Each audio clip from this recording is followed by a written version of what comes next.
إن الحمد لله نحمده ونستعينه ونستغفره ونعوذ بالله من شرور أنفسنا ومن سيئات أعمالنا من يهده الله فلا مضل له ومن يضلل فلا هادي له وأشهد أن لا إله إلا الله وحده لا شريك له وأشهد أن محمدًا عبده ورسوله يا أيها الذين آمنوا اتقوا الله حق تقاته ولا تموتن إلا وأنتم مسلمون يا أيها الناس اتقوا ربكم الذي خلقكم من نفس واحدة وخلق منها زوجها بث منهما رجالا كثيرا ونساء واتقوا الله الذي تساءلون به والأرحام إن الله كان عليكم رقيبا يا أيها الذين آمنوا اتقوا الله وقولوا قولا سديدا يصلح لكم أعمالكم ويغفر لكم ذنوبكم ومن يطع الله ورسوله فقد فاز فوزا عظيما أما بعد فإن خير الحديث كتاب الله وخير الهدي هدي محمد صلى الله عليه وسلم وشر الأمور محدثاتها وكل محدثة بدعة وكل بدعة ضلالة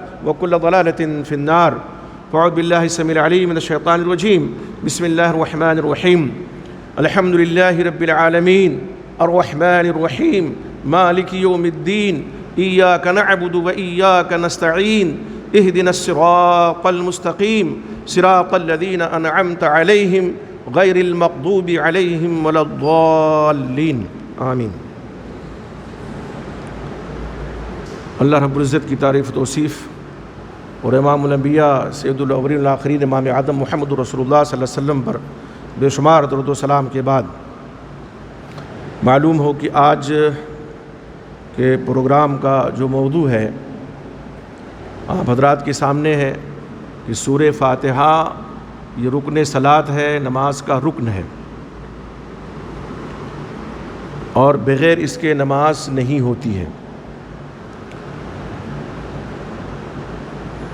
سوال ذہن میں آتا ہوگا بعض لوگوں کے کہ آخر اس موضوع کی ضرورت کیا تھی؟ تو پہلی بات تو یہ ہے کہ یہ آج کوئی نیا موضوع نہیں ہے، ایک زمانے سے لوگ سورہ فاتحہ کے تعلق سے کہ نماز میں مقتدی پڑھیں گے یا صرف امام پڑھیں گے یا دونوں پڑھیں گے، منفرد پڑھیں گے، اختلاف چلا رہا ایک زمانے سے۔ لیکن تعجب یہ ہے کہ تمام دلائل براہین کے باوجود، واضح دلائل کے باوجود بعض لوگ بعض ان روایات کو دلیل میں پیش کرتے ہیں جن کی اسنادی حیثیت کمزور ہے، جو سندن ضعیف ہیں اور متن کے اعتبار سے بھی جن کے اندر رکاکت ہے۔ یا تو یہ ہے اور یا یہ ہے کہ اگر دو حدیثوں میں باہم کوئی تعارض بظاہر لگ رہا ہے تو تطبیق کی صورت نہ نکال کر کے وہ جس فقہی مکتب سے وابستہ ہیں اس کی حمایت میں تعویلیں کرتے ہیں۔ ابھی ایک ہفتہ قبل یا اس سے کچھ زیادہ ہوا ہوگا، بارہ بنکی میں ایک صاحب نے چیلنج کیا سورہ فاتحہ پہ کوئی مناظرہ کر لے۔ مجھ تک خبر پہنچی، میں نے کہا ٹھیک ہے، جب آپ لوگ وقت دیں تو آ جائیں گے انشاءاللہ۔ بعد پتہ چلا کہ وہ چلے گئے وہاں سے اور کوئی دوسرے صاحب آ گئے، وہ کہیں اور دوسرے کے چلے گئے۔ بہرحال کل ملا کر کے وہ بات نہیں ہوئی۔ ابھی ہمارا جو بلاگ ہے شیخ بلاگ سوال جواب کا، اس میں ایک بزرگوار کا ویڈیو ہمارے کسی دوست نے ساتھی نے بھیجا، اس میں پرچی کسی نے ان کو دی تھی، سوال کیا تھا سورہ فاتحہ کے تعلق سے کہ ایک اہل حدیث نے قرآن سر پہ رکھ کر قسم کھائی کہ بغیر سورہ فاتحہ کے نماز نہیں ہوتی۔ تو ان بزرگوار نے اس بات کا اعتراف کیا، کہا بھی قسم کھانے کی ضرورت کیا تھی، ہم بھی مانتے ہیں، ہمیں بھی تسلیم ہے کہ بغیر سورہ فاتحہ کے نماز نہیں ہوتی۔ اب میں یہاں یہ بتا دوں کہ سر پر قرآن رکھنے کی قسم کھانا یہ کہاں سے درست ہے؟ کسی نے بھی اگر کیا ہو تو غلط ہے یہ۔ ویسے آپ قسم کھائیے، لیکن قرآن مجید سر پر رکھنے کے لیے تھوڑی نازل کیا گیا ہے، تو یہ بنیادی غلطی ہے جس نے بھی قسم کھائی۔ اب یہ بات صحیح ہے کہ غلط ہے، یہ تو سوال کرنے والے جانے۔ بعد میں محترم بزرگوار نے یہ اعتراف کرنے کے بعد کہا کہ اب یہ ہے کہ سورہ فاتحہ تو ظاہر ہم بھی اس کے قائل ہیں کہ بغیر اس کے نماز نہیں ہوگی، لیکن امام نے اگر سورہ فاتحہ پڑھ لی ہے تو پھر مقتدی کے لیے کافی ہے۔ ابھی میں وہ دلیل بھی ذکر کروں گا جو انہوں نے ذکر کی دلیل۔ اور ایک صحیح مسلم کی ایک روایت کا حوالہ دیا، حضرت ابو موسیٰ اشعری رضی اللہ تعالیٰ عنہ سے مروی روایت ہے جس میں ہے کہ وَإِذَا قَرَأَ فَأَنصِتُوا، جب امام قرأت کرے تو خاموش رہو۔ اس پر بھی انشاءاللہ بات ہوگی۔ اور اسی طرح سے انہوں نے تین ائمہ کے بارے میں اعتراف کیا کہ ہاں وہ سورہ فاتحہ کے قائل ہیں، اور جہری نماز میں امام احمد بن رحمۃ اللہ علیہ کا حوالہ دیا کہ وہ نہیں قائل ہیں کہ سری میں وہ بھی کہتے ہیں واجب ہے، فرض ہے، ضروری ہے۔ امام حنیفہ رحمۃ اللہ علیہ کے بارے میں فرمایا کہ ظاہر ہے وہ اس بات کے قائل تھے یا ان کے جو ماننے والے ہیں کہ مقتدی کے لیے سورہ فاتحہ نہیں ہے، اور ظاہر ہے انہوں نے اپنے گھر سے یہ بات نہیں کی، ان کے الفاظ ہیں کہ اپنے گھر سے بات نہیں کی انہوں نے، ان کے سامنے بھی حدیث رسول ہے۔ پھر ایک حدیث سنائی کہ آپ صلی اللہ علیہ وسلم کا فرمان ہے من کان لہ امام فقراءۃ الامام لہ قراءۃ۔ انشاءاللہ اس پر بات آئے گی۔ سب سے پہلے میں عرض کروں کہ ہم جو کہتے ہیں کہ سورہ فاتحہ یہ رکن صلاۃ ہے، نماز کا رکن ہے، اور بغیر اس کے نماز نہیں ہوتی ہے، امام ہو کہ مقتدی ہو کہ منفرد ہو، فرض ہے پڑھنا، تو ہم بھی اپنے گھر سے نہیں کہتے۔ امام صاحب نے کس سے استدلال کیا وہ الگ مسئلہ ہے، ابھی بات آئے گی انشاءاللہ۔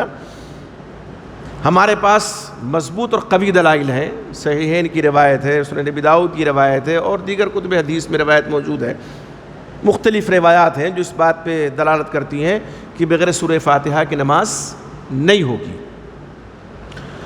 حضرت عبادہ بن صامت رضی اللہ عنہ کی روایت صحیح بخاری میں ہے، آپ صلی اللہ علیہ وسلم نے فرمایا لا صلاۃ الا بفاتحۃ الکتاب، بغیر سورہ فاتحہ کی نماز نہیں ہوگی۔ دوسری حدیث میں آپ صلی اللہ علیہ وسلم فرماتے ہیں لا صلاۃ لمن لم یقرأ بها، اس شخص کی نماز نہیں جس نے سورہ فاتحہ نہیں پڑھی۔ تو حضرت عبادہ بن صامت کی اس حدیث سے معلوم ہوا کہ جس نے سورہ فاتحہ نہیں پڑھی اس کی نماز نہیں ہوگی۔ من یہ عموم کے لیے ہے، اب اگر کسی کو خاص کرنا ہے تو اس کے لیے اسی پائے کی دلیل ہونی چاہیے۔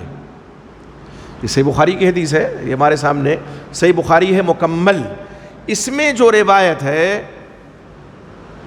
حضرت عبادہ بن صامت رضی اللہ تعالی عنہ کی، وہ کہتے ہیں ان رسول اللہ صلی اللہ علیہ وسلم قال لا صلاۃ لمن لم یقرأ بفاتحۃ الکتاب، اس شخص کی نماز نہیں جس نے سورہ فاتحہ نہیں پڑھی۔ یہ صحیح بخاری ہے مکمل، ایک ہی جلد میں ہے یہ، اور تمام احادیث اس کے اندر ہیں، اور یہ حدیث نمبر ہے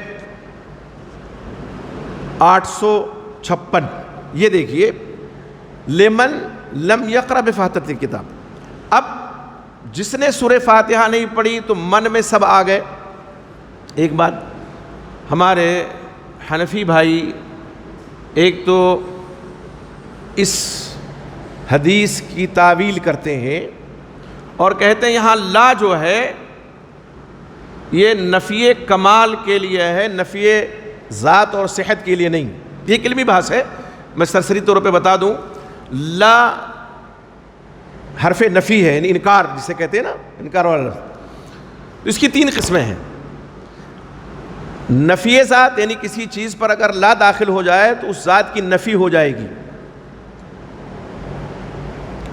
یعنی وہ ہے ہی نہیں سرے سے۔ اور ایک ہے نفی صحت، کہ چیز تو ہے لیکن صحیح نہیں ہے۔ اور ایک ہے نفی کمال، ہے وہ چیز لیکن کامل نہیں ہے۔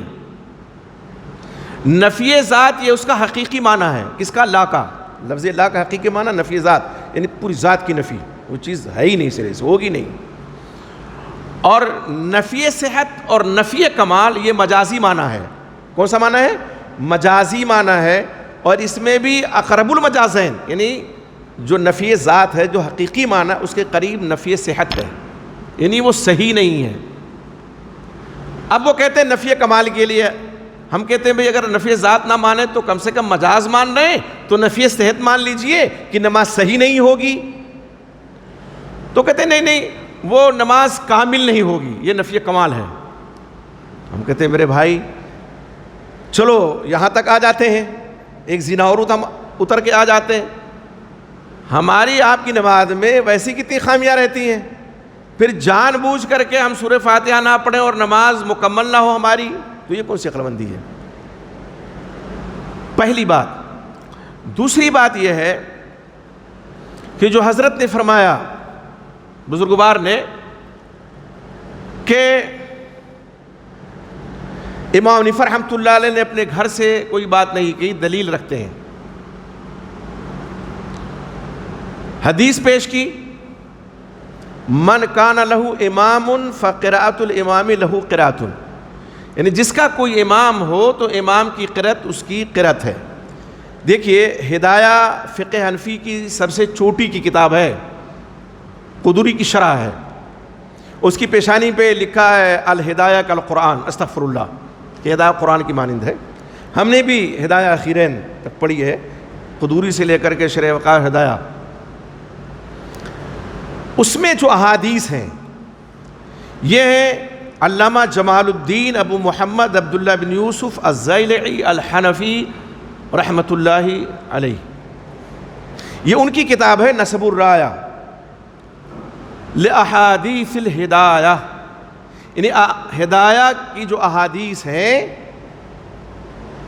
اس پر، ان احادیث پر انہوں نے یہاں بحث کی ہے اس کتاب کے اندر، اور یہ اس کا جزء ثانی ہے، دوسرا جزء ہے اس کا. اور ہمارے گھر کی بھی کتاب نہیں ہے یہ، یہاں تک کہ یہ میرے مکتبے کی بھی کتاب نہیں ہے. نسب الرایہ لأحادیث الہدایہ.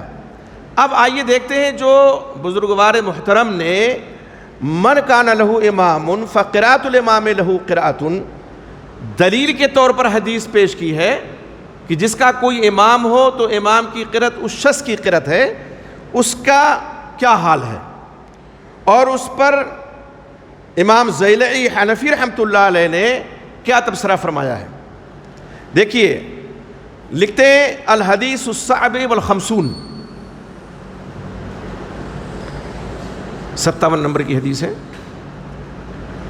کہتے ہیں قال نبی صلی اللہ علیہ وسلم من کان لہ امام فقراءۃ الامام لہ قراءۃ، جس شخص کا کوئی امام ہو تو امام کی قرأت اس شخص کی قرأت ہے.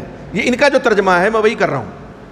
فرماتے قلت، میں یعنی امام زیلعی حنفی رحمۃ اللہ علیہ کا یہ قول ہے، قلت روی من حدیث جابر بن عبداللہ، یہ حدیث مروی ہے جابر بن عبداللہ رضی اللہ عنہ کی حدیث سے، ومن حدیث ابن عمر اور حضرت عبداللہ عمر کی حدیث سے، ومن حدیث الخدری اور حضرت ابو سعید خدری رضی اللہ عنہ کی حدیث سے، ومن حدیث ابی ہریرہ اور حضرت ابو ہریرہ کی حدیث سے، ومن حدیث ابن عباس اور حضرت ابن عباس رضی اللہ عنہ کی حدیث سے.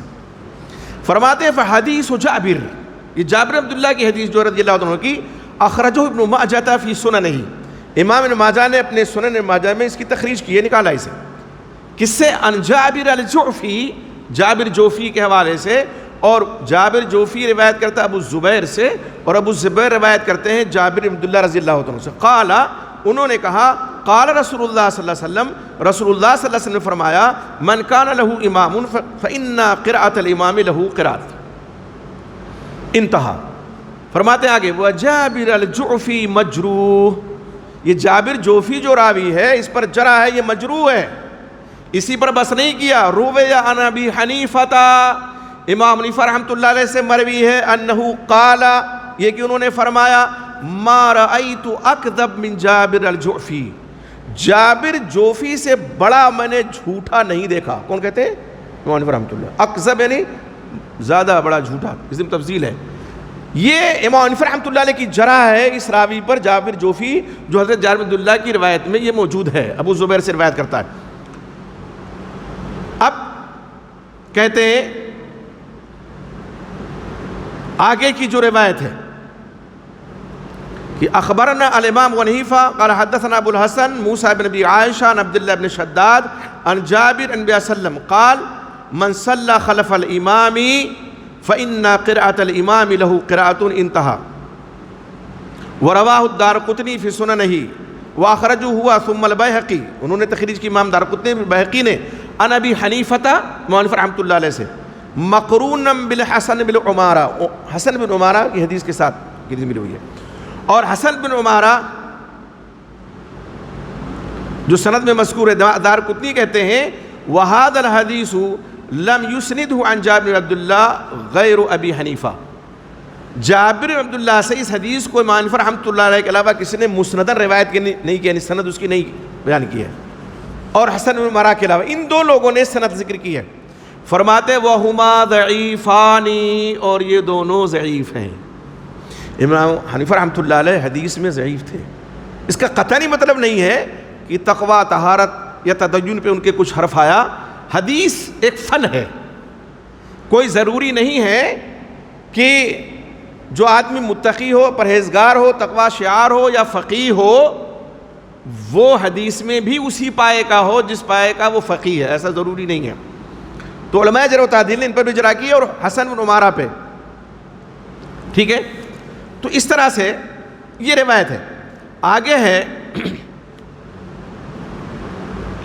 وقال البیہقی فی المعرفہ، بہقی نے معرفہ میں کہا وقد روا السفیانان ھذا الحدیث، دونوں سفیان یعنی سفیان ابن عیینہ اور سفیان ثوری رحمہ اللہ، انہوں نے روایت کیا. اور ابو عوانہ نے، شعبہ نے اور حفاظ کی ایک جماعت نے موسیٰ بن ابی عائشہ سے، لیکن انہوں نے جابر رضی اللہ عنہ سے سند ذکر نہیں کی ہے. اور عبداللہ مبارک نے اس کو روایت کیا معنفہ سے مرسلاً، اور ظاہر مرسل روایت متصل روایت کے مقابلے میں اس کی کوئی حیثیت نہیں ہوتی ہے. اچھا، فرماتے ہیں وقد رواہ جابر الجوفی وہو متروک، اس کو جابر جوفی نے روایت کیا وہ متروک ہے. اور لیث بن سلیم، ابی سلیم نے روایت کیا ہے وہو ضعیف عن ابی الزبیر، اور یہ جو لیث بن ابی سلیم ہے ابو زبیر سے روایت کرنے میں یہ ضعیف ہے، یعنی یہ مرفوع روایت یہ ثابت نہیں ہے. آگے دیکھیے دوسرا طریق نقل کر رہے ہیں جو مرفوع روایت کی بات چل رہی ہے. کہتے اخرجہ الدارقطنی فی سننہ والطبرانی فی معجم الوسط عن سہل بن العباس الترمذی قال حدثنا اسماعیل بن علیہ عن ایوب عن ابی الزبیر عن جابر قال قال رسول اللہ صلی اللہ علیہ وسلم من کان له امام فقراءۃ الامام له قراءۃ انتہا. قال الدارقطنی، دیکھیں امام دارقطنی نے حدیث کو نقل کیا نا، اور وہی امام دارقطنی اس حدیث پر حکم لگاتے ہیں ھذا حدیث منکر، یہ منکر روایت ہے، ناقابل اعتبار. اور سہل ابن عباس جو اس روایت میں راوی ہے وہ متروک ہے، لیس بثقۃ، یہ ثقہ نہیں ہے. امام طبرانی فرماتے ہیں لم یرفعہ احد، کسی نے مرفوعاً یہ حدیث نہیں نقل کی ہے ابن علیہ سے سوائے سہل ابن عباس کے. دوسرے طریق ذکر کیا ہے اس کا، یعنی متعدد طرق سے حدیث مروی ہے نا. بعض لوگ کہتے ہیں متعدد طرق سے اگر حدیث مروی ہے تو ایک دوسرے کو تقویت مل جاتی ہے اس سے، خود امام ذیلی نے کہا ہے اپنی ایک عبارت میں. لیکن میرے بھائی وہ ضعیف اس حد تک ہو کہ کم سے کم اگر کھڑا نہ ہو سکے تو بیٹھ تو جائے. بھئی اتنا ضعیف ہو کہ یہاں تو بیٹھنے کی بھی سکت نہیں ہے. ساری حدیثیں کوئی کذاب ہے، کوئی متروک ہے، کوئی ضعیف ہے. یہ غرائب مالک میں امام دارقطنی اس کو ذکر کیا ہے مرفوعاً. قال الدارقطنی، دارقطنی نے فرمایا ھذا باطل، یہ روایت کیا ہے؟ باطل ہے. لا یصح عن مالک، امام مالک سے اس کی روایت صحیح نہیں ہے. ولا عن وہب بن کیسان، اور نہ وہب بن کیسان سے. اور اس میں ایک راوی ہے عاصم بن عصام لا یعرف، جو مجہول ہے، معروف نہیں ہے. دوسرا طریق نقل کیا رواہ امام احمد فی مسندہ عن جابر بن عبداللہ نبی صلی اللہ علیہ وسلم من کان له امام فقراءۃ الامام له قراءۃ لیکن فی اسنادہ ضعف، اس کی سند میں بھی کمزوری ہے. روایت کیا مالک نے وہب بن کیسان سے، وہ روایت کرتے ہیں جابر سے. اسی طرح سے کہتے ہیں وَأَمَّا حدیث ابن عمر، چونکہ پہلے ذکر کر چکے ہیں کس کس سے حدیث مروی ہے، تو حضرت جابر کی حدیث پہ بحث کی انہوں نے. پھر حضرت عبداللہ عمر کی جو روایت ہے، کہتے ہیں اس کی تخریج امام دارقطنی نے اپنے سنن میں کی ہے. وہ محمد بن فضل بن عطیہ سے، وہ اپنے باپ عطیہ سے، وہ سالم بن عبداللہ سے، وہ اپنے باپ عبداللہ سے، وہ حضرت عبداللہ عنہ سے روایت کرتے ہیں، وہ نبی کریم صلی اللہ علیہ وسلم سے روایت کرتے ہیں. قال من کان له امام فقراءۃ له قراءۃ، یہ الفاظ ہیں. قال الدارقطنی، امام دارقطنی نے فرمایا محمد بن فضل متروک، اس روایت میں جو محمد بن فضل ہے نا، محمد بن فضل بن عطیہ، یہ متروک ہے۔ پھر تخریج کی خارجہ سے وہ روایت کرتے ہیں، ایوب سے وہ روایت کرتے ہیں، نافع سے وہ روایت کرتے ہیں، عبداللہ عمر سے مرفوعاً، یعنی وہ اللہ کے رسول سے روایت کرتے ہیں۔ دوسری حدیث قال، امام دارقطنی اس حدیث کو نقل کرنے کے بعد کہتے ہیں رفعہ وہم، یہ جو مرفوع روایت ہے یہ وہم ہے، اللہ کے رسول صلی اللہ علیہ وسلم کا یہ فرمان نہیں ہے، اور وہم کا معنی تو آپ جانتے ہیں۔ ثم اخرجہ، پھر تخریج کی احمد بن حنبل رحمۃ اللہ علیہ کے واسطے سے کہ انہوں نے حدیث بیان کی اسماعیل ابن علیہ سے، وہ ایوب سے روایت کرتے ہیں، وہ نافع سے، وہ عبداللہ بن عمر سے، انہ قال، یہ کہ حضرت عبداللہ بن عمر فرمایا فی القرأۃ خلف الامام، امام کے پیچھے قرأت کے بارے میں، یکفی کا قرأۃ الامام، تمہیں امام کی قرأت کافی ہے۔ ٹھیک ہے، اب دیکھیں یہ کیا ہے، یہ اثر ہے حضرت عبداللہ ابن عمر کا، مرفوع روایت تو نہیں ہے۔ تو جتنی مرفوع روایات ہیں اس تعلق سے کہ آپ نے فرمایا صلی اللہ علیہ وسلم نے من کان لہ امام فقرأۃ الامام لہ قرأۃ، کوئی ایک روایت صحیح نہیں ہے، خود امام ذیلی رحمۃ اللہ علیہ نے اس کا ذکر کیا ہے سورہ میں۔ آگے دیکھیے، وَأَمَّا حدیث الخدری، ابو سعید خدری کی جو روایت ہے، کہتے ہیں روایت کیا طبرانی نے موجود وسط میں، وہ کہتے ہیں اسے بیان کیا محمد بن ابراہیم بن عامر بن ابراہیم اصبہانی نے، انہوں نے کہا مجھ سے حدیث بیان کی میرے باپ نے، وہ روایت کرتے ہیں میرے دادا سے، وہ روایت کرتے ہیں حضرت عبداللہ سے، وہ روایت کرتے ہیں حسن بن صالح سے، وہ روایت کرتے ہیں ابو ہارون عبدی سے، وہ روایت کرتے ہیں حضرت ابو سعید خدری سے، انہوں نے کہا رسول اللہ علیہ وسلم نے فرمایا، پھر وہی حدیث من کان لہ امام، کہتے ہیں ابن عدی نے کامل میں اس کو ذکر کیا ہے اسماعیل بن عمرو بن نجی کے واسطے سے، وہ ابو اسحاق البجلی، وہ روایت کرتے ہیں حسن بن صالح سے، سند متن اسی طرح روایت ہے۔ ابن عدی نے کہا ھذا لا یطعب علیہ اسماعیل، اسماعیل جو ہے ان کی مطابقت نہیں کی گئی ہے، وہو ضعیف، اور یہ ضعیف، یعنی حضرت خدری کی روایت بھی مرفوع کیا ہے، ضعیف ہے۔ کہتے ہیں اما حدیث ابی ہریرہ، یہ حضرت ابو ہریرہ کی جو حدیث، یہ مرفوع حدیث کی بات چل رہی ہے، فاخرجہ الدارقطنی فی سننہ، اس کی تخریج امام دارقطنی نے سنن میں کی ہے، محمد بن عباد الرازی سے، وہ روایت وہ کہتے ہیں ہم سے بیان کی اسماعیل ابراہیم تیمی نے، وہ سہیل بن ابی صالح سے روایت کرتے ہیں، اپنے باپ ابو صالح سے روایت کرتے ہیں، ابو ہریرہ سے روایت کرتے ہیں مرفوعاً۔ قال الدارقطنی، امام دارقطنی نقل کرتے ہیں اس حدیث کو، پھر فرماتے ہیں لا یصح ھذا عن سہیل، سہیل سے روایت صحیح نہیں ہے۔ تفرد به محمد بن عباد الرازی، محمد یہ اس رازی جو ہے اس حدیث میں متفرد ہے، وہ ضعیف، اور یہ ضعیف ہے۔ آگے آئیے، وَأَمَّا حدیث ابن عباس، اور رہی حضرت ابن عباس کی حدیث، فَرَوَاهُ الدارقطنی فی سننہ، امام دارقطنی نے اس کو اپنے سنن میں روایت کیا ہے، من حدیث عاصم بن عبدالعزیز المدنی، عاصم بن عبدالعزیز مدنی کے واسطے سے، وہ ابو سہیل سے، وہ عبداللہ ابن عتبہ سے، وہ ابن عباس بن عمر سے، وہ رسول اللہ صلی اللہ علیہ وسلم سے، قال، فرمایا یکفی کا قرأۃ الامام، امام کی قرأت تمہارے لیے کافی ہے، خافت او جہر، چاہے آہستہ قرأت کرے یا جہری کرے۔ قال الدارقطنی، امام دارقطنی نے فرمایا، قال ابو موسیٰ، موسیٰ نے کہا قلت لاحمد بن حنبل، میں نے امام احمد بن حنبل سے کہا عبداللہ بن عباس رضی اللہ عنہ کی حدیث کے سلسلے میں، فقال، تو امام احمد بن حنبل نے فرمایا حدیث منکر، یہ کیا ہے، منکر حدیث ہے۔ ثم اعادہ الدارقطنی فی موضع آخر، پھر اس کو دارقطنی دوسری جگہ اعادہ کیا، اس کو ذکر کیا ہے اسی کے قریب، اور فرمایا عاصم بن عبدالعزیز لیس بالقوی، عاصم بن عبدالعزیز یہ قوی نہیں ہے، قوی کا معنی تو جانتے ہیں نا، ہاں، ورفعہ، اور جس نے مرفوع روایت کیا اس کا وہم ہے۔ اب حضرت انس بن مالک کی حدیث بچی جو مرفوع ہے، اس کے تعلق سے سن لیجئے، امام ذیلی حنفی رحمۃ اللہ علیہ کیا فرماتے ہیں، کہتے ہیں اما حدیث انس، رہی حضرت انس بن مالک کی حدیث، ورواہ ابن حبان فی کتاب الضعفاء، لو صاحب، امام ابن حبان نے اس کو کتاب الضعفاء میں نقل کیا ہے، نامی سے ظاہر ہے جب کتاب الضعفاء میں نقل کیا ہے تو کیا حشر ہوگا اس حدیث کا۔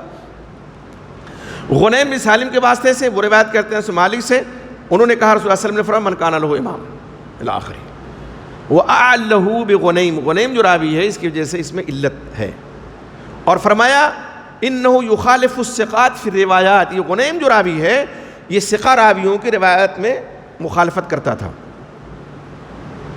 فرماتے ہیں لا یوجبنی الروایت عنہ، مجھے یہ پسند ہی نہیں ہے کہ میں اس سے روایت کروں، فکیف الاحتجاج بہ، تو اس سے حجت کیسے پکڑی جا سکتی ہے، اس کی روایت کو دلیل کیسے بنایا جا سکتا ہے۔ وَرَوَى عَنْهُ الْمَجَاهِيلُ وَالضُّعَفَاءُ، اور غنیم سے روایت کرنے والے مجہول راوی ہیں، ضعیف راوی ہیں. لا یوجد من روایات احد من الاسبات، ثقہ راویوں میں سے کوئی نہیں پایا جاتا جس نے سے روایت کیا ہو. یہ مرفوع جو روایت ہے من کان لہ امام فقراۃ الامام لہ قراۃ کا یہ حشر ہے جو بزرگوار محترم نے دلیل کے طور پر پیش کیا کہ امام صاحب رحمۃ اللہ علیہ نے اپنے گھر سے نہیں کہی بات، وہ حدیث ہے. تو یہ حدیث اللہ کے رسول صلی اللہ علیہ وسلم کی نہیں ہے، صحیح آپ سے منسوب جو کی گئی ہے منکر ہے یا باطل ہے یا حد درجہ ضعیف ہے. تو یہ دلیل ظاہر ہے دھراشائی ہو گئی. آئیے ہمارے پاس جو دلیل ہے اس کے بارے میں بعض لوگ جو کلام کرتے ہیں اس کے بارے میں سن لیجئے. ایک تو دلیل یہی ہے مقتدی کے تعلق سے جو روایت ہے ابو داؤد میں، جس میں لمبی حدیث ہے لیکن میں صرف ترجمہ پڑھ دیتا ہوں اس کا، اور یہ روایت صحیح مسلم میں بھی ہے. سورہ فاتحہ پڑھنا کیوں ضروری ہے؟ سورہ فاتحہ پڑھنا کیوں ضروری ہے، کیوں فرض ہے اور رکن کیوں ہے؟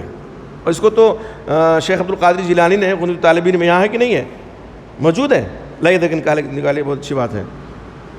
غنیۃ الطالبین شیخ عبد القادر پیران پیر رحمۃ اللہ علیہ کی کتاب ہے غنیۃ الطالبین.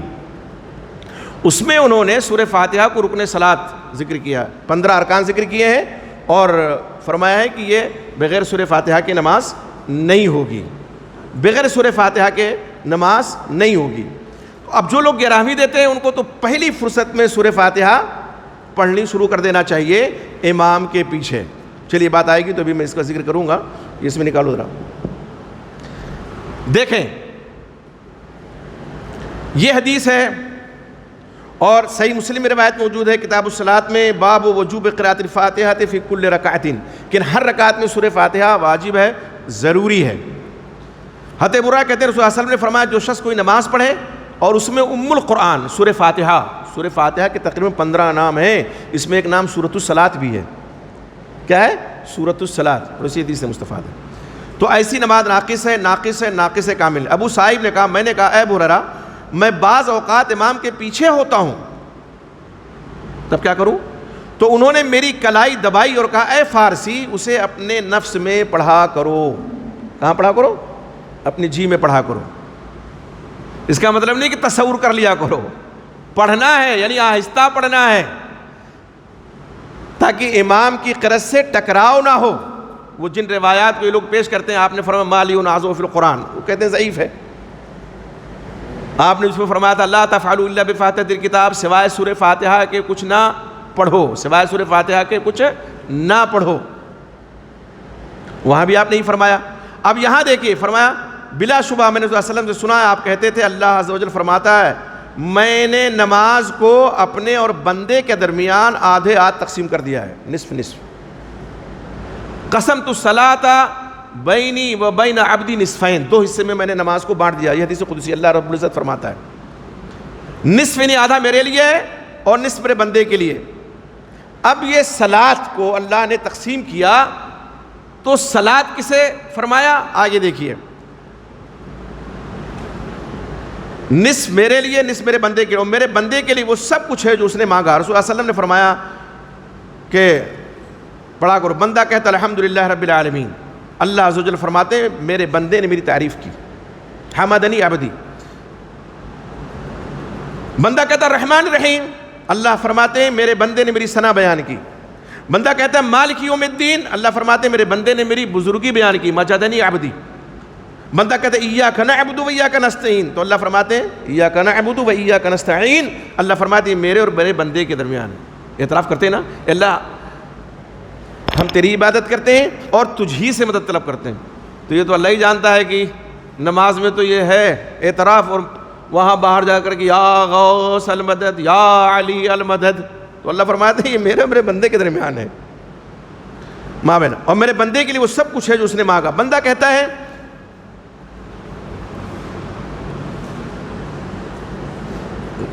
اہدنا الصراط المستقیم صراط الذین انعمت علیہم الی آخر سورہ. تو اللہ فرماتے ہیں یہ سب میرے بندے کے لیے ہے اور میرے بندے کے لیے وہ سب کچھ ہے جو اس نے مانگا ہے. اب دیکھیں اس حدیث میں کیا ہے؟ اللہ رب العزت فرماتے ہیں قسمت الصلاۃ، میں نے نماز کو تقسیم کیا ہے اپنے اور بندے کے بیچ میں دو حصوں میں. پھر صلاۃ کی تشریح کس سے کی؟ سورہ فاتحہ سے. اب ہم مسجد میں داخل ہوئے صلاۃ پڑھنے، امام کے پیچھے ہم کھڑے ہوئے اور ہم نے صلاۃ ہی نہیں پڑھی. اگر کوئی پوچھے مسجد سے نکلنے کے بعد کہاں گئے تھے، کہیں بھئی ہم تو صلاۃ پڑھنے گئے تھے، صلاۃ پڑھی کہ نہیں پڑھی؟ تو کہ ہاں پڑھی تو نہیں. تو کہا جھوٹ کیوں بولتے ہیں آپ، یہ کو ہم کھڑے ہونے گئے تھے امام کے پیچھے، کچھ نہیں ہم نے پڑھا. تو یہ حدیث بین اور واضح دلیل ہے، اور یہ روایت صحیح مسلم میں بھی ہے. یہ قسمت الصلاۃ بینی و بین عبدی، یہ الفاظ صحیح مسلم ہی کے ہیں، ابو سنن ابی داؤد میں بھی ہے. تو سورۃ الصلاۃ ہے یہ. صلاۃ میں جب صلاۃ ہی نہیں پڑھیں گے تو صلاۃ کہاں ہوئی؟ تو یہ حدیث بھی فرضیت سورہ فاتحہ کے لیے ایک دم واضح دلیل ہے. آج سے میرے خیال سے 12-13 سال ہو گیا، بہرائچ میں کچھ لوگوں کو سوجی چیلنج کیا، 7 سوالات دیے. وہاں کے جو ناظم ہیں ہمارے ضلعی جمعیت کے حاجی لیاقت صاحب، انہوں نے میرے پاس ان کا چیلنج نامہ بھیجا تو میں نے کتاب لکھی تھی. آج تک الحمدللہ اس کتاب کا جواب نہیں آیا ہے. آج تک 12-13 سال ہو گئے، آج تک نہیں دیا ہے. اور اس میں تھوڑا اس سے کام لیا انہوں نے کہ وہ صحیح ہو، متصل ہو اور صحیح بخاری اور مسلم کی حدیث ہو. ایسا تو نہیں ہے بھئی، ہمارا منہج یہ نہیں ہے کہ جو صحیح بخاری اور صحیح مسلم میں اسی کو ہم مانیں گے. نہیں، جتنی بھی صحیح روایات ہیں سب کو ہم مانتے ہیں. اس میں ہم نے انہوں نے ایک حدیث مانگی تھی، ہم نے 2 حدیثیں ان کو نقل کر کے دیں. بعد میں کتابی شکل میں جب یہ کتاب آئی تو ہم نے ان کو یہ بھی ارسال کیا. یہ دیکھیے،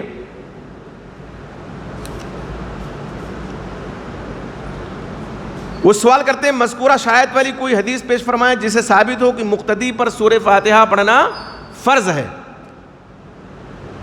لکھتے ہیں نوٹ، حدیث میں البتہ مقتدی ہونا ضروری ہے. میں لکھا پہلی حدیث صحیح مسلم میں امام مسلم فرماتے ہیں حدثنا اسحاق بن ابراہیم الحنظلی قال اخبرنا سفیان بن عینۃ عن العلاء عن ابیہ عن ابی ہریرہ عن النبی صلی اللہ علیہ وسلم قال من صلى صلاة لم يقرأ فيها بأم القرآن فهي خداج صلاة غير تمام فقيل لأبي هريرة إنا نكون وراء الإمام فقال اقرأ بها في نفسك.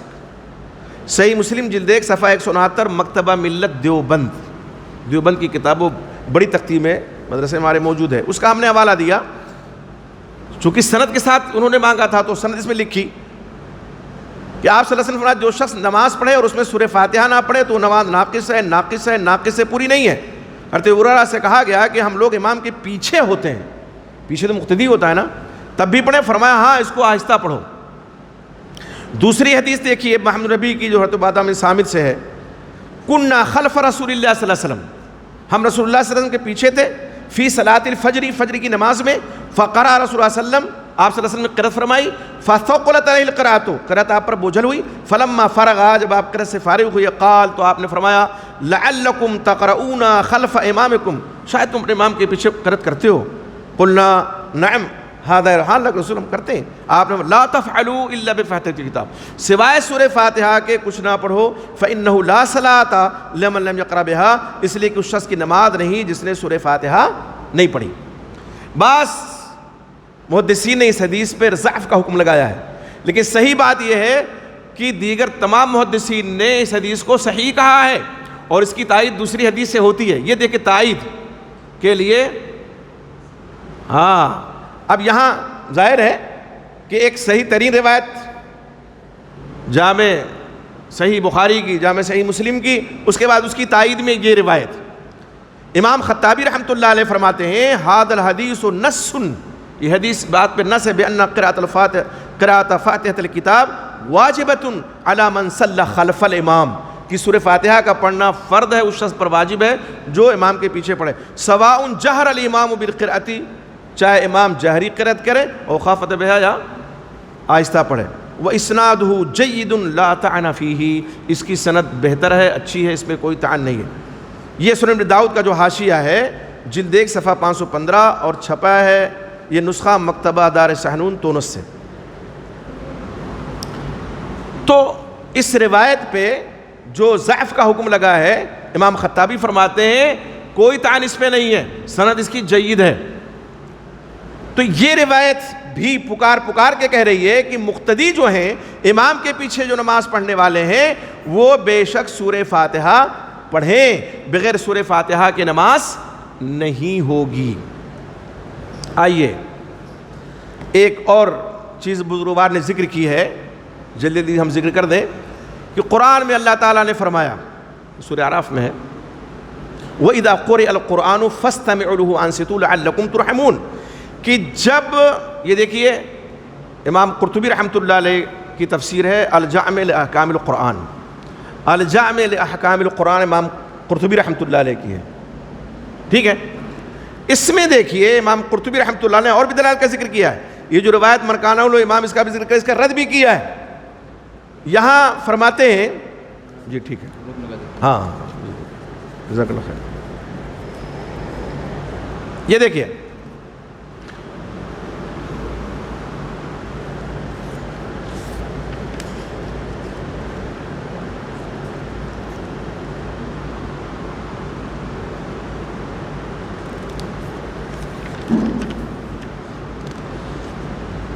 کہتے ہیں وَأَمَّا قَوْلُهُ تَعَالَى وَإِذَا قُرِئَ الْقُرْآنُ فَاسْتَمِعُوا لَهُ وَأَنصِتُوا، یہ جو آیت ہے کہ جب قرآن پڑھا جائے غور سے سنو، خاموش رہو. کہتے ہیں فَإِنَّهُ نَزَلَ بِمَكَّةَ، یہ کہاں نازل ہوئی آیت؟ مکہ میں، اور سورہ بھی مکہ میں.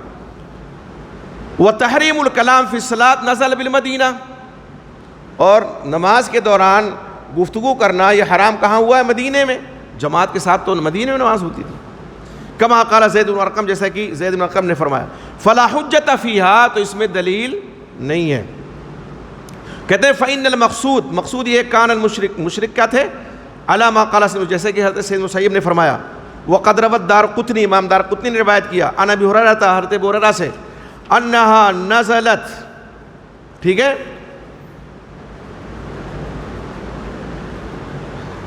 یہ جو ذکر کے امام دارقطنی نے، اس کو امام قرطبی رحمۃ اللہ علیہ ذکر کرتے ہیں اور اس کا رد کرتے ہیں. فرماتے ہیں کہ دارقطنی جو برا سے روایت کی ہے کہ یہ نازل ہوئی آیت رسول اللہ صلی اللہ علیہ وسلم کے پیچھے نماز میں آواز بلند کرنے پر. قال، فرمایا عبداللہ ابن عامر ضعیف، عبداللہ ابن عامر کیا ہے؟ یہ ضعیف ہے. کہتے ہیں وَأَمَّا قَوْلُ علیہ السلام، اور رہا آپ صلی اللہ علیہ وسلم کا یہ قول، ما لی انازع فی القرآن، مجھے کیا ہو گیا میں قرآن میں جھگڑا جا رہا ہوں. اس کی تخریج امام مالک نے ابن شہاب سے کی ہے، وہ ابن قیمہ لیثی سے روایت کرتے ہیں. اور امام مالک نے فرمایا یہ امر وغیرہ سے کہ یقول عامر وقیل یزید، یعنی عامر نام ہے ان کا، یا یزید ہے یا عمارہ ہے. بعض لوگوں نے کہا عباد نام ہے، ابو الولید ان کی کنیت ہے. وہ توفی سنۃ 101، 101 ہجری میں ان کی وفات ہوئی. کہتے ہیں لم یروی عنہ الزہری الا ھذا الحدیث الواحد، یہی ایک حدیث ذکر کی ہے زہری نے ان کے واسطے سے. اور امام زہری تو ثقہ ہیں، امام زہری ثقہ ہے نا، امام زہری پہ تو کوئی کلام نہیں ہے. لیکن آگے ہے، کہتے کہ یہ آپ صلی اللہ علیہ وسلم نے جو فرمایا کہ مالی انازع فی القرآن، مجھے کیا ہو گیا کہ میں قرآن میں جھگڑا جا رہا ہوں، اس کو روایت کرنے میں امام زہری نے یہ حدیث نقل کی ہے، وہ ثقہ ہیں، اور ان سے روایت کیا محمد بن عمر وغیرہ نے.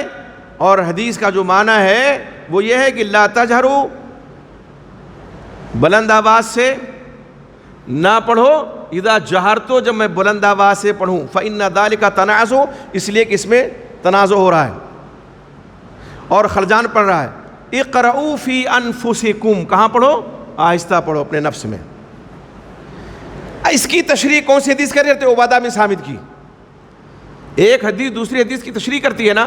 عبادہ بن صامت کی حدیث میں آپ نے فرمایا لا صلاۃ لمن لم یقرأ بفاتحۃ الکتاب, اس شخص کی نماز نہیں جس نے سورہ فاتحہ نہیں پڑھی. اب یہاں فرماتے ما لی انازع فی القرآن, تو آپ کے ساتھ بعض صحابہ کرام پڑھتے تھے, اس سے آپ نے منع فرمایا. ٹھیک ہے, آہستہ پڑھو. خلجان کب ہوگا کہ ادھر ہم خطاب کر رہے ہیں, ادھر کوئی اور خطاب کرنے لگے اسی طرح بلند آواز سے, تب نہ تنازع ہوگا, تب نہ خلجان ہوگا. اور اگر کوئی آہستہ آہستہ ہماری بات کو دہرا رہا ہے تو کہاں تنازع ہے. کتنی بہترین تشریح فرمائی ہے امام قرطبی رحمۃ اللہ علیہ نے.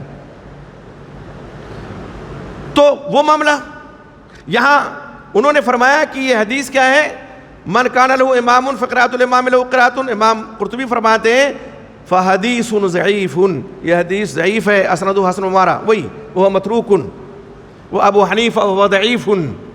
یہ پوری بحث ہے, وہ بحث گزر چکی ہے, اس پر ہمیں کلام کرنے کی ضرورت نہیں ہے.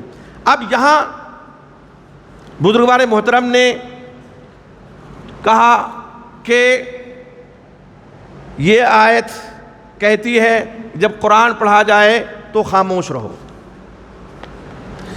یہ ہے تفسیر ماجدی, یہ فوٹو کاپی القرآن کریم تفسیر ماجدی, عبد الماجد دریابادی حنفی رحمۃ اللہ علیہ کی کتاب ہے یہ. آئیے دیکھتے ہیں انہوں نے کیا تشریح کی ہے اس آیت کریمہ کے. حنفی عالم نے اور جید عالم ہیں, انہوں نے کیا تشریح کی ہے. یہ دیکھیے, یہ آیت ہے وَإِذَا قُرِئَ الْقُرْآنُ فَاسْتَمِعُوا لَهُ وَأَنصِتُوا لَعَلَّكُمْ تُرْحَمُونَ. یہ آیت ہے قرآن مجید کی, وَإِذَا قُرِئَ الْقُرْآنُ فَاسْتَمِعُوا لَهُ وَأَنصِتُوا لَعَلَّكُمْ تُرْحَمُونَ. یہ آگے ذکر فرماتے ہیں اس کی تشریح میں, فائدہ نمبر 299. یہ فائدہ نمبر 299 میں کیا فرماتے ہیں, حکم کے مخاطب ظاہر ہے کفار و منکرین ہیں. کون ہے؟ کفار. وہ کیا کرتے تھے؟ قرآن جب آپ صلی اللہ علیہ وسلم قرآن کی تلاوت کرتے تھے تو کیا کرتے تھے؟ وہ شور و شغب کرتے تھے. قرآن نے اس کو نقل کیا ہے نا, فالغوا فیہ, خوب شور و شغب کرو, ہو سکتا ہے تم غالب آ جاؤ. تو فرماتے ہیں حکم کے مخاطب ظاہر ہے کفار و منکرین ہیں, اور مقصود اصلی یہ ہے کہ جب قرآن بغرض تبلیغ وغیرہ پڑھ کر تم کو سنایا جائے تو اسے توجہ وہ خاموشی کے ساتھ سنو. تبلیغ کے لیے جیسے تبلیغ ہو رہی ہے, توجہ اور خاموشی کے ساتھ سنو تاکہ اس کا معجز ہونا اور اس کی تعلیمات کی خوبیاں تمہاری سمجھ میں آ جائیں کہ قرآن معجزہ ہے, اس کی تعلیمات کی خوبی کیا ہے, اور تم ایمان لا کر مستحق رحمت ہو جاؤ. قرآن میں کیا ہے, لعلکم ترحمون, تاکہ تمہارے پر رحم کیا جائے. ظاہر ہے کہ یہ خطاب کافروں اور مشرکوں کی ہو سکتا ہے, مومنوں تو اللہ کا رحم پہلے ہی سے ایمان لے آئے وہ. تو قرآن کی آیت کریمہ کا آخری ٹکڑا ہی پکار کے کہہ رہا ہے کہ لعلکم ترحمون کے مخاطب کون ہیں؟ کفار و مشرکین ہیں. اور تفسیر ماجدی میں مولانا عبد الماجد دریابادی رحمۃ اللہ علیہ نے باقاعدہ طور پر اس کی وضاحت کر دی کہ اور تم ایمان لا کر مستحق رحمت ہو جاؤ. اب دیکھیے, کہتے ہیں اصل حکم تو اسی قدر تھا. کیا کہتے ہیں؟ اصل حکم تو اسی قدر تھا. آگے دیکھیے, چونکہ حنفی ہے نا, کہتے ہیں لیکن علماء حنفیہ نے اس کے مفہوم میں توسع پیدا کر کے وسعت پیدا کر دی. اسے حالت نماز میں مقتدی کے لیے قرآنی سورہ فاتحہ کی ممانعت بھی نکالی ہے. یہ کس نے نکالا ہے؟ علماء حنفیہ نے نکالا ہے. میرے بھائی اعتباری کیا ہے آپ کا؟ خود آپ کے ایک جید عالم کہہ رہے ہیں کہ اصل تو یہی ہے کہ کفار و مشرکین الفضل بما شہدت به الاعداء, جو سورہ فاتحہ نہ پڑھنے کے قائل ہیں مقتدی کے لیے, وہ کہتے ہیں کہ وَإِذَا قُرِئَ الْقُرْآنُ, یہ جو آیت کریمہ ہے مکی ہے, مکہ میں نازل ہوئی ہے, اس کے مخاطب اصلاً کون ہیں؟ کفار و مشرکین ہیں. اب علماء حنفیہ نے اس کو توسع پہنی کھینچ تان کیا ہے. توسع کسے کہتے ہیں؟ کھینچ تان کر کے لے آئے. یہاں کیوں لائے بھائی آپ؟ دلائل واضح ہیں کہ سب کے لیے سورہ فاتحہ کا پڑھنا فرض ہے, سورہ فاتحہ رکن نماز ہے, یہ واضح ہے. آپ نے کیوں کھینچ تان مچائی؟ آپ نے کیوں وسعت پیدا کی؟ یہ سوال ہے نا. کیا جواب ہو سکتا ہے آپ کے پاس؟ اگر کوئی دلیل ہے تو دیجئے. آئیے ایک دلیل نکالی ہے لوگوں نے. وہ دلیل ہے صحیح مسلم کی روایت کہ آپ صلی اللہ علیہ وسلم نے فرمایا کہ جب امام قرأت کرے فَأَنْصِتُوا تو خاموش رہو. کیا رہو؟ یہ ہے اس میں ہے امام جب قرأت کرے تو خاموش رہو. تو اب امام نے قرأت کی تو ہمیں خاموش رہنا چاہیے. کہتے ہیں امام کی جب قرأت ہے تو ہمیں خاموش رہنا چاہیے اور ہمیں سورہ فاتحہ نہیں پڑھنی چاہیے. ہم کہتے ہیں صحیح مسلم کی جو روایت ہے اور جس میں یہ ہے کہ جب امام قرأت کرے تو خاموش رہو فَأَنْصِتُوا، یہ سورہ فاتحہ کے علاوہ کے لیے ہے. پہلا جواب تو ہے جیسا کہ امام ابن باز رحمۃ اللہ علیہ نے، علامہ ابن عثیمین رحمۃ اللہ علیہ نے تطبیق کی صورت نکالی ہے کہ فَأَنْصِتُوا جو آپ صلی اللہ علیہ وسلم نے فرمایا ہے یہ سورہ فاتحہ کے علاوہ کے لیے ہے کہ اور جو قرأت امام کر رہے ہیں اس کو. بعض علماء نے تطبیق کی صورت یہ نکالی ہے کہ جب امام کے جو سکتات ہیں نا، امام کہے الحمدللہ رب العالمین، خاموش ہوتا ہے، تم بھی کہو الحمدللہ رب العالمین، تو تنازع بھی نے امام سے ہوا اور ساتھ میں تم نے غور سے سنا بھی. کیا کیا؟ غور سے سنا بھی. تو اس طرح سے تطبیق ہو جاتی ہے جو حدیث ہے صحیح مسلم کی اور جس کے الفاظ ہیں اذا قرأ الامام، جب امام قرأت کرے فَأَنْصِتُوا تو خاموش رہو. آئیے اس کی تشریح امام قرطبی رحمۃ اللہ علیہ نے الجامع لأحکام القرآن میں کیا فرمائی ہے وہ دیکھتے ہیں. کہتے ہیں اما مستدل به الاولون بقول علیہ السلام وَإِذَا قَرَأَ فَأَنْصِتُوا، کہ لوگوں نے جو دلیل پکڑی ہے اس حدیث سے کہ جب قرأت کرے تو خاموش رہو. اخرجہ مسلم من حدیث ابی موسیٰ عشری، ابو موسیٰ عشری رحمۃ اللہ رضی اللہ عنہ کا نام بھی لیا ہے بزرگان محترم نے. وقال، فرمایا وفی حدیث جریر، جریر کی حدیث میں عن سلیمان، وہ سلیمان سے روایت کرتے ہیں، سلیمان التیمی ہیں، وہ قتادہ سے روایت کرتے ہیں کہ وَإِذَا قَرَأَ فَأَنْصِتُوا. قال الدارقطنی، امام دارقطنی نے دیکھے کیا فرمایا، هذه اللفظہ، یعنی یہ جو الفاظ ہیں وَإِذَا قَرَأَ فَأَنْصِتُوا لم يتابع سلیمان التیمی، سلیمان التیمی کی متابعت نہیں کی ان جو اور قتادہ کے شاگرد ہیں، قتادہ رحمۃ اللہ علیہ کے جو اور شاگرد ہیں، سلیمان تیمی ہی نے وَإِذَا قَرَأَ فَأَنْصِتُوا کا لفظ ذکر کیا، کسی اور شاگرد نے جو ثقہ ترین شاگرد ہیں قتادہ کے، انہوں نے ذکر نہیں کیا ہے. کہتے ہیں لم يتابع سلیمان فیہا عن قتادہ وخالفہ الحفاظ من اصحاب قتادہ، قتادہ کے جو شاگرد ہیں حفاظ، انہوں نے سلیمان تیمی کی مخالفت کی ہے. فلم یذکروها، اس لفظ کو ذکر نہیں کیا ہے. منہم، ان شاگردوں میں شعبہ ہیں، اور شعبہ ابن حجاج کے بارے میں میں نے اسی جگہ سے بیان کیا تھا کس قدر جری تھے وہ. اگر کوئی ضعیف حدیث بیان کرتا، موضوع بات بیان کرتا تو زبان سے جو کہتے کہتے اگر موقع ہوتا تو گھونسا بھی چلا دیتے تھے. تیری جرأت ہے، اللہ کے وسلم پر جھوٹ باندھ رہا ہے. یہ شعبہ، اور شعبہ ابن حجاج عتکی رحمۃ اللہ علیہ فرماتے ہیں قتادہ بن دعامہ سدوسی مدلس راوی ثقہ تو ہیں لیکن مدلس ہیں، اور مدلس کا آنا قابل اعتبار تو نہیں ہوتا ہے. لیکن شعبہ کہتے ہیں اگر میں قتادہ سے روایت کروں تو آنکھ بند کر کے وہ روایت قبول کر لو. اور محدثی نے کیا ہے، انہوں نے اس زیادتی کا ذکر نہیں کیا. آگے دیکھیے، ہشام ہیں، سعید بن ابی عروبہ ہیں، حمام ہیں، ابو عوانہ ہیں، معمر ہیں، عدی بن ابی عمارہ ہیں. قال الدارقطنی، امام دارقطنی نے فرمایا فاجماعہم، ان کا اجماع یدل، اس بات پہ دلالت کرتا ہے کیا، علی وہمہ، کہ سلیمان التیمی کو وہم ہوا ہے. پہلا جواب تو میرا وہی تھا جو امام ابن باز رحمۃ اللہ علیہ نے، علامہ ابن عثیمین رحمۃ اللہ نے تطبیق کی صورت نکالی ہے. ٹھیک ہے، اب آپ تطبیق کی صورت نہیں نکال پا رہے ہیں تو یہ دیکھیے امام دارقطنی نے کیا فرمایا کہ سلیمان التیمی نے جو یہ الفاظ ان کی طرف سے ہے اس حدیث میں، ان کی مطابقت قتادہ کے جتنے شاگرد ہیں کسی نے نہیں کیے، اور سب حفاظ ہیں، ثقہ ہیں راوی قتادہ سے.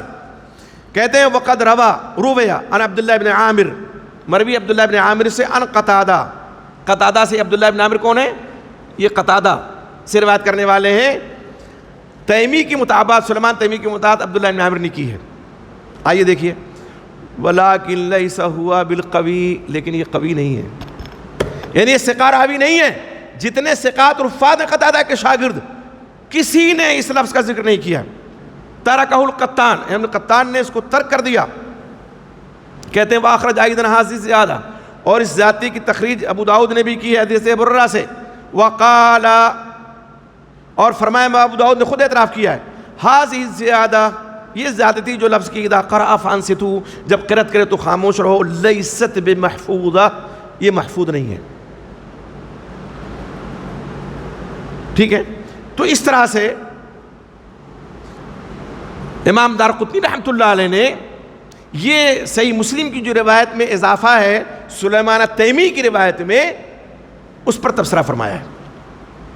ہم کہتے ہیں ہم اس روایت گزارے صحیح مسلم کی اگر صحیح مان لیں تو اس کا وہی مفہوم ہوگا جو شیخ ابن باز رحمۃ اللہ علیہ اور علامہ نصیبی رحمۃ اللہ علیہ یا ان جیسے معتبر علماء نے جو توجیح کی ہے۔ ٹھیک ہے، اچھا صاحب، کھینچ تان کر کے زیادہ زیادہ آپ جہری نماز میں لا سکتے ہیں۔ اذا قرأ فانصتوا، آپ کو کب پتہ ہے کہ امام قرأت کب کرو؟ اچھا، اگر جہری بھی ہے اور بہت سے لوگ اگر یہ مکبر صوت نہ ہو، یعنی لاؤڈ سپیکر نہ ہو، اور بہت پچھلے صف میں کوئی کھڑا ہوا پچھلی صف میں، تو امام کی قرأت سن ہی نہیں رہا ہے وہ، تب کیا کرے گا؟ وہ ایسے کھڑا رہے، کھڑے کھڑے چلا ہے۔ تو یہ کہنا کہ امام کی قرأت مقتدی کی قرأت ہے، ایک اور ذکر کیا ہے، میں نے یہاں نقل کیا ان کے قول کو، آئیے دیکھتے ہیں۔ عقلی دلیل دی انہوں نے کہ دیکھیں امام سے کوئی سہو ہو گیا، اب وہ سہو مقتدی سے تو ہوا نہیں ہے، وہ سہو مقتدی سے نہیں ہوا، امام سجدہ سہو میں گیا تو مقتدی کو بھی سجدہ سہو میں جانا ہے۔ تو دیکھو امام نے غلطی کی، لیکن اب غلطی کی کے لیے جو سجدہ سہو کیا تو امام کی غلطی مقتدی کی غلطی ہو گئی۔ کیا کریں؟ امام کی غلطی، تب جب امام کی غلطی مقتدی کی غلطی ہو سکتی ہے، عقلی دلیل ہے ان کی، تو امام کی قرأت مقتدی کی قرأت کیوں نہیں ہو سکتی ہے؟ ہم کہتے ہیں حضرت نہیں، آپ یہاں غلطی پر ہیں۔ آپ کیوں غلطی پر ہیں؟ اس لیے کہ اللہ کے نبی محمد صلی اللہ علیہ وسلم کی صحیح بخاری میں حدیث ہے، حدیث نمبر 694، حدیث نمبر 694، ایسے غنوۃ طالبین میں نکال لیا ہے نا۔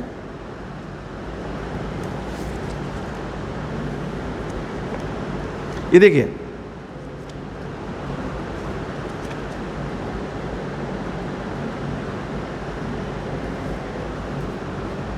آپ صلی اللہ علیہ وسلم نے فرمایا یصلون لکم فإن احسنوا فلکم، یعنی یہ جو امام ہیں یہ تمہیں نماز پڑھاتے ہیں، فإن احسنوا فلکم ولہم، اگر اچھی نماز پڑھتے ہیں تو تمہارے لیے بھی اچھائی ہے اور ان کے لیے بھی ہے، یہ تمہارے لیے بھی ہے ان کے لیے بھی ہے۔ وَإِنْ أَسَاءُوا فَلَكُمْ وَعَلَيْهِمْ، اور اگر غلطی کرتے ہیں تو یہ غلطی ان کی مانی جائے، تمہاری نماز درست ہوگی، علیہم، یہ غلطی ان کے اوپر ہوگی، تمہارے اوپر نہیں ہوگی، تمہاری نماز تو صحیح ہے۔ تب یہ کہنا اب جو سجدے سہو کرتے ہیں مقتدی امام کے پیچھے تو امام کی مطابقت میں کرتے ہیں، چونکہ ظاہری مطابقت تو امام کی ہوگی نا، نیت میں فرق ہو سکتا ہے، جیسے کہ معاذ بن جبل کی روایت میں ہے امام کی نیت کیا ہے؟ فرض کی ہے، مقتدی نفل کی نیت کی ہوئی ہے، امام کی نیت نفل کی ہے، مقتدی فرض کی نیت کی ہوئی ہے۔ ہمیں ظاہر میں امام کی اقتداء کرنا، اب ظاہر میں امام کی جب اقتداء ہے تو امام سجدہ سہو کر رہا ہے نا، تو ہم اس کی اقتداء میں سجدہ سہو کر رہے ہیں اگر ہم مقتدی ہیں تو۔ اور امام اگر غلط کرتا ہے، مثلا ایک مسئلہ ہے، امام نے بلا وضو نماز پڑھا دی، بعد میں یاد آیا کہ وہ تو میں نے وضو ہی نہیں کیا تھا، کیا کریں گے؟ صرف امام نماز کو لوٹائے گا یا سارے مقتدی نماز لوٹائیں گے؟ نہیں، صرف امام۔ فَإِنْ أَحْسَنُوا فَلَكُمْ وَلَهُمْ وَإِنْ أَسَاءُوا فَلَكُمْ، تمہاری نماز ہوگی، وَعَلَيْهِمْ، وہ امام لوٹائیں گے نماز، مقتدی نماز نہیں لوٹائیں گے، یہ جمہور کا قول ہے۔ مقتدی نماز نہیں لوٹائیں گے، تب امام کی غلطی مقتدی کی غلطی کیسے ہوئی؟ مقتدی تو وضو با وضو ہو کر کے نماز پڑھ رہے تھے، امام صاحب بے وضو تھے، ٹھیک ہے، وہ اگر بھول سے انہوں نے بلا وضو نماز پڑھا دی، گنہگار اس لیے نہیں ہوں گے کہ ہم دعا ہمیں اللہ نے سکھلائی نا، ربنا لا تؤاخذنا بما نسینا بما اخطانا ونسینا، اللہ ہمارا مواخذہ نہ کر جس پہ ہم غلطی کر جائیں یا بھول جائیں۔ آپ فرماتے ہیں رفع القلم عن ثلاث، اسی طرح سے آپ صلی اللہ علیہ وسلم نے فرمایا کہ جب آدمی نماز چھوڑ دے، نسیا عن الصلاۃ، نماز بھول جائے، او نام یا سو جائے، فلیصلی اذا ذکرہا، جب یاد آئے تو نماز پڑھ لے۔ تو یہاں بھول سے انہوں نے نماز پڑھائی ہے نا، تو گنہگار تو نہیں ہوں گے، لیکن نماز دہرانا پڑے گی، ایسا نہیں ہے کہ نماز نہیں دہرائیں گے، نماز ان کو دہرانا ہے اور مقتدیوں کو نہیں دہرانا ہے۔ تو اب یہ دلیل کہ امام کی غلطی مقتدی کی غلطی، یہ کیسے؟ ایک عام فہم آدمی سمجھ آئے گا بھی امام نے غلطی کی ہے تو ہماری غلطی کیسے ہوگی؟ امام کی نماز نہیں ہوئی، ہماری تو ہو گئی، اللہ کے وسلم فرماتے ہیں صحیح بخاری کے حدیث میں، تو ہماری تو نماز ہو گئی، تو یہ دلیل دینا غلط ہے۔ اسی طرح ایک دلیل اور دی ہے بزرگوار محترم نے کہ اللہ کے رسول صلی اللہ علیہ وسلم فرماتے ہیں اذا کبر فکبروا، ہے کہ نہیں، وَإِذَا سَجَدَ فَاسْجُدُوا، یہ پوری حدیث ہے۔ آخر میں فرماتے ہیں وَإِذَا قَالَ غَيْرِ الْمَغْضُوبِ عَلَيْهِمْ وَلَا الضَّالِّينَ، جب امام غیر المغضوب علیہم ولا الضالین گئے فقولوا آمین، تو آمین کہو۔ تو امام قرأت کرے غیر المغضوب علیہم ولا الضالین، کہا دیکھو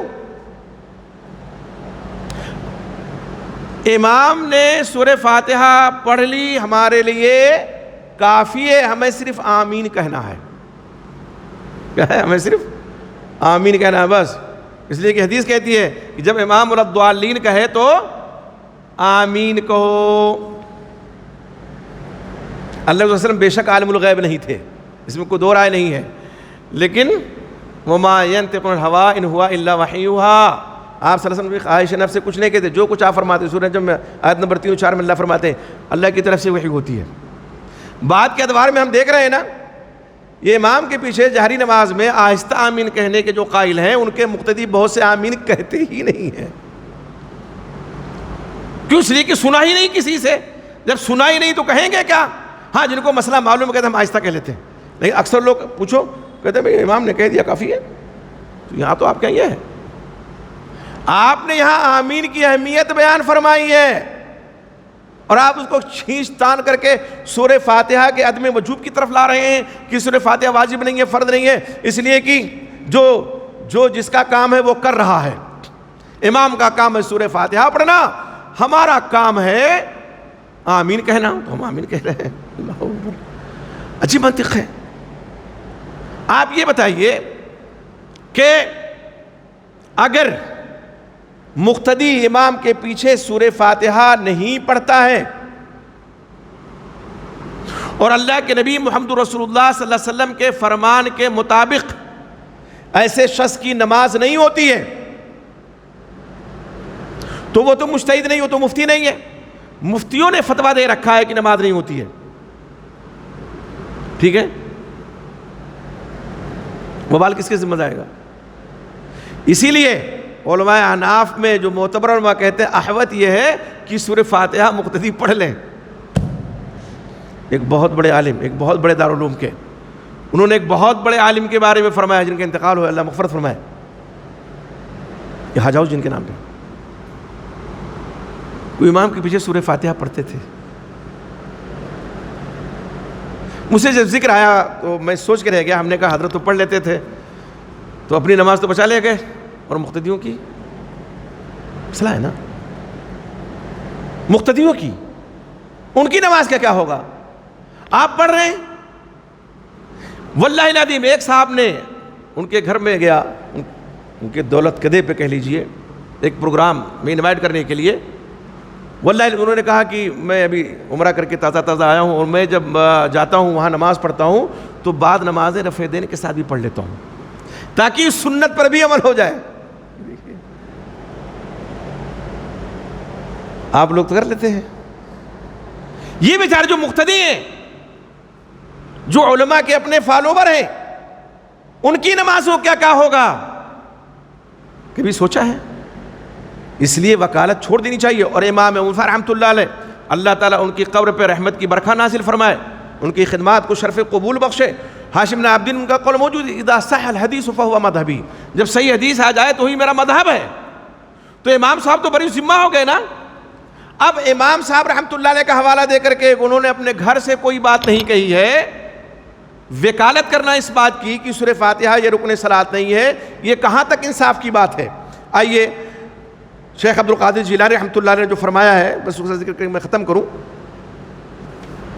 یہ دیکھیں ارکان نماز کی تفصیل، اصل کتاب عربی میں ہے، اس کا ترجمہ ہے یہ، اور دارالعلوم ممبئی سے کتاب چھپی ہے، میرے پاس یہ کتاب ہے، میں لانا بھول گیا مدرسے سے۔ نماز کے 15 ارکان ہیں: قیام، تکبیر تحریمہ، سورہ فاتحہ، رکوع میں اطمینان، قومہ یعنی دوسرا قیام، اس میں اعتدال، سجدہ کرنا، سجدے میں اطمینان، قاعدہ اور اس میں اعتدال، آخری تشہد اور اس میں بیٹھنا، نبی پر درود بھیجنا، سلام پھرنا، 15 انہوں نے گنا دیا۔ تو سورہ فاتحہ کو رکن صلاۃ کہا۔ ایک اور دلیل دیتے ہیں، کہتے ہیں آپ نے فرمایا من ادرک الرکوع فقد ادرک الرکعت، اور بعض لوگ بڑی دیدہ دلیری کے ساتھ ابو داؤد کا حوالہ دیتے ہیں، جبکہ ان الفاظ کے ساتھ ابو داؤد میں روایت موجود ہی سرے سے نہیں ہے کہ جس کو رکوع مل گئی اس کو رکعت بھی مل گئی۔ حدیث کے الفاظ کیا ہے؟ من ادرک الرکعت فقد ادرک الصلاۃ، جس نے رکعت پالی نماز کی کوئی، اس کو نماز مل گئی۔ اور جمعہ کے باب کے تحت اس حدیث کو نقل کیا ہے، یعنی جمعہ کی نماز اگر ایک رکعت کسی کو مل گئی تو اس کو نماز مل گئی، رکعت کو آپ نے رکوع بنا دیا۔ ایک تو حدیث ضعیف ہے، کہا من ادرک الرکوع فقد ادرک الرکعت۔ اب دیکھیے مدرک رکوع مدرک رکعت ہے اگر، تو اس سے صرف امام کے ساتھ سورہ فاتحہ ہی نہیں چھوٹ رہی ہے، بلکہ کیا چھوٹ رہا ہے؟ قیام۔ امام کے ساتھ قیام کیا اس نے، آپ نے کیا فرمایا؟ اذا صلی قائما فصلوا قیاما اجمعون، جب کھڑے ہو کے نماز پڑھا ہے تو تم کھڑے ہو کے سب نماز پڑھو۔ تو قیام تو امام کے ساتھ ملا ہی نہیں۔ تکبیر تحریمہ چلو آپ پہنچے کہہ لیا یہ بھی رکن صلاۃ ہے، قیام چھوٹا، اور دوسرا جو رکن صلاۃ ہے سورہ فاتحہ چھوٹی، تو 2 رکن چھوٹ گیا، وہ رکعت کیسے مانی جائے گی؟ حضرت ابو بکر نوفع بن حارث رضی اللہ عنہ کی ایک روایت لوگ پیش کرتے ہیں، سرت کے بعد سے ٹھیک ہے، لیکن سمجھنے کی بات ہے نا۔ انہوں نے کیا کیا تھا، آپ نماز میں تھے، رکوع کی حالت میں گئے تو دروازے ہی پہ انہوں نے رکوع کر لیا، اور پھر رکوع کی حالت میں آ کر کے صف میں شامل ہو گئے۔ آپ صلی اللہ علیہ وسلم کو معلوم ہوا تو آپ نے فرمایا زادک اللہ حرصا، اللہ تمہارے حرص میں زیادتی کرے، فلا تعود، دوبارہ ایسا نہ کرنا، دوبارہ ایسا نہ کرنا۔ امام بخاری جزء القرأت میں فرماتے ہیں کہ جب آپ نے منع فرما دیا دوبارہ ایسا مت کرنا، تو اس کو دلیل میں آدمی کیسے پیش کر سکتا ہے؟ لوگ کہتے ہیں آپ نے لوٹانے کا حکم اس حدیث میں نہیں ہے کہ آپ نے کہا ہو کہ نماز لوٹا لو یا دہرا لو یا وہ رکعت دہرا لو۔ دیکھیے قاعدہ ہے کہ عدم ذکر عدم شے کو مستلزم نہیں ہے، اگر کسی چیز کا ذکر نہیں ہے تو اس کا یہ مطلب نہیں ہے کہ وہ چیز سرے سے ہے ہی نہیں۔ اور روایتوں میں تو بتایا آپ صلی اللہ علیہ وسلم نے، آپ نے رکنیت اور اس کی فرضیت اور واجب ہونا ذکر کیا ہے نا، لا صلاۃ لمن لم یقرأ بفاتحۃ الکتاب، لا صلاۃ الا بفاتحۃ الکتاب، یہ احادیث آپ کی ہیں نا، اور صحابہ کرام جانتے تھے۔ تب جب پہلے سے بیان ہے تو بیان کو پھر کیا بیان کیا جائے؟ بعض لوگ کہتے ہیں یہ بیان کا موقع تھا تو آپ کو بیان کرنا چاہیے تھا۔ ہم کہتے ہیں جو پہلے سے واضح ہو اس کی وضاحت کی ضرورت کیا ہے؟ ابھی آج ہی شیخ بلاک میں ایک صاحب نے ایک صاحب کا ویڈیو بھیجا اور کہا تشریح کر دیجئے، میں نے پوری ویڈیو بہت صبر کے ساتھ، واقعی صبر کے ساتھ سنی، کہاں اتنا سنیں گے؟ پھر میں نے لکھا، ہم نے کہا بھائی یہ تو خود ہی واضح ہے، اس وضاحت کی کیا وضاحت کریں؟ جو چیز پہلے سے واضح ہے ہم اس کی وضاحت کیا کریں گے؟ انہوں نے دلائل دیے تھے اور ٹھیک ٹھاک دلائل تھے، تو وضاحت کیا کریں گے کہ اللہ کے نبی محمد رسول اللہ صلی اللہ علیہ وسلم کی نماز جنازہ پڑھی گئی تھی۔ بعض لوگ کہتے ہیں نہیں، اور ایک صاحب نے تو یہاں تک کہہ دیا اللہ رب العزت نے پڑھائی تھی، نعوذ باللہ، اللہ کو مکلف کر دیا، استغفر اللہ۔ 10 کر کے لوگ جاتے تھے، نماز پڑھ کے چلے آتے حجرہ عائشہ میں، وہ ایک موقع۔ تو جو پہلے سے واضح ہو، یہ حکم پہلے سے معلوم تھا، اس کو بیان کرنے کی ضرورت نہیں تھی۔ وہ عمل جو انہوں نے کیا تھا کہ وہیں رکوع میں چلے گئے، آپ نے فرمایا ایسا دوبارہ نہ کرنا۔ جو پہلے سے ایاں راچھے بیاں، فارسی کا مقولہ ہے اور یہ ضرب المثل ہے، عیار اچھے بیاں، جو چیز عیاں ہو، واضح ہو، اس کو بیان کرنے کی ضرورت کیا ہے؟ تو صحابہ کرام تو جانتے تھے نا کہ بغیر سورہ فاتحہ کی نماز نہیں ہوگی، تو آپ یہ کیسے فرماتے کہ واپس مرکعت کرو؟ ان کو معلوم تھا۔ تو اس طرح یہ روایت بھی دلیل قطعاً نہیں بن سکتی ہے۔ من ادرک الرکوع فقط رکعت والی روایت یہاں ابو داؤد کے حوالے سے موجود ہی نہیں ہے، ضعیف روایت ہے۔ اور حضرت ابوبکر نفیع بن حارث رضی اللہ عنہ کی جو روایت ہے یا ان کا جو عمل ہے وہ دلیل قطعاً نہیں بن سکتی ہے۔ اس لیے ہمیں اور آپ کو چاہیے کہ نماز اپنی اگر ہمیں اللہ کے ہاں قبول کروانی ہے، مقتدی کی حیثیت سے ہیں، تو ضرور ہم سورہ فاتحہ پڑھیں۔ امام ہیں تو پڑھیں گے ہی، منفرد ہیں تو پڑھیں گے، وہ تو سب قائل ہیں اس کے، لیکن مقتدی ہیں تو بھی پڑھنا ضروری ہے۔